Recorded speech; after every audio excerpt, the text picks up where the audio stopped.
কতটুকু সম্পদ আছে, কত টাকা পয়সা আছে, এইটা নিয়ে কিন্তু কেউ কোনো আলোচনা করেনি। ওনার কর্ম নিয়ে আলোচনা হয়েছে। এর মানে হচ্ছে আমরা যদি মৃত্যুর পরেও আমাদের নামকে স্মরণীয়, আমার সম্পদ না। তো ওনাদের এই যে সৎ উদ্দেশ্য, গৃহিণী হওয়াটা লজ্জার কিছু না। সবাইকে যে একদম মাঠে ঘাটে অথবা অফিসে গিয়ে কাজ করতে হবে, এটা করলেই যে নারীরা আত্মনির্ভরশীল বা হচ্ছে, বিষয়টা এমন না। গৃহিণী হওয়াটাও ভালো, সেটাও একটা কাজ। এবং আপনারা দেখেছেন ইতিমধ্যে সব জায়গাতে এই বিষয়টা আলোচিত হচ্ছে যে নারী যে বাসায় কাজ করে সেটারও একটা আর্থিক ভ্যালু আছে। এবং তার পাশাপাশি যদি আপনি আজকে যে মেশিনটা পেলেন, এর মাধ্যমে যদি অবদান হিসেবে গৃহীত হবে।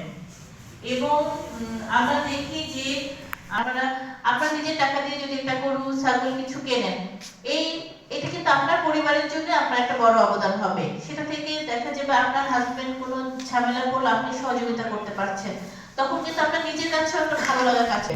কিন্তু আপনি যখন শুধু গৃহিণী, শুধু কাজ করে যাচ্ছেন, তখন কিন্তু আপনার মনে হচ্ছে যে আমার মনে হয় পরিবারের কোনো দাম নেই, এরকম একটা ফিলিংস মেয়েদের মধ্যে হয়। তো সেই ফিলিংসটা থেকে আপনি বের হয়ে যেতে পারবেন। আমাদের মহিলা বিষয়ক অফিসে উনিও সুপারিশ করলো, এবং আমি নিজেও আপনাদের জন্য করবো যে আমাদের মহিলা সংস্থা থেকে আমরা প্রশিক্ষণ দেই। তো যারা আসলে আজকে মেশিনটা পেয়েছেন, আপনারা আমাদের সাথে যোগাযোগ করলে মহিলা সংস্থা থেকে যে আমরা প্রশিক্ষণটা দেই, সেখানে আপনাদেরকে ইনক্লুড করে প্রশিক্ষণ দেওয়াতে পারবো।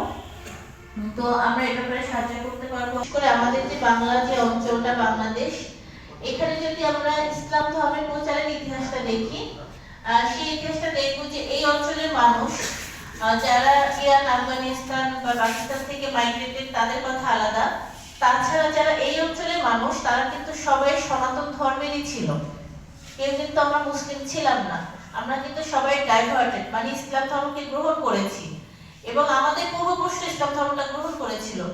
ইসলাম ধর্ম তারা কেন গ্রহণ করেছিল?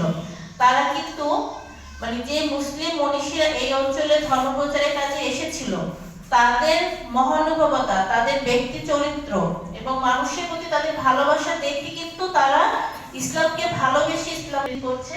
তো আমি আপনাদেরকে আবারও ধন্যবাদ জানাচ্ছি। এবং যারা আপনারা পেলেন, তারাও ইসলামী মূল্যবোধকে ধারণ করেন, আপনাদের দেখে বোঝা যাচ্ছে।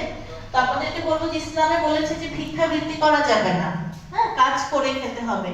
তো আপনাদেরকে আল্লাহ তাআলা একটা সুযোগ দিয়েছে, আপনারা সুযোগটাকে কাজে লাগাবেন। তো আপনারা যাতে সুযোগটাকে কাজে লাগিয়ে নির্ভরশীল হতে পারেন, আপনাদের জন্য সেই শুভকামনা থাকলো। এবং ওয়াকাস ফাউন্ডেশন সহ আজকে এখানে যারা উপস্থিত আছেন সবাইকে আবারও অসংখ্য ধন্যবাদ। এমন সুন্দর একটা উদ্যোগের সাথে আমাদেরকে সংযুক্ত করেছে। সবার জন্য অসংখ্য শুভকামনা। আসসালামু আলাইকুম।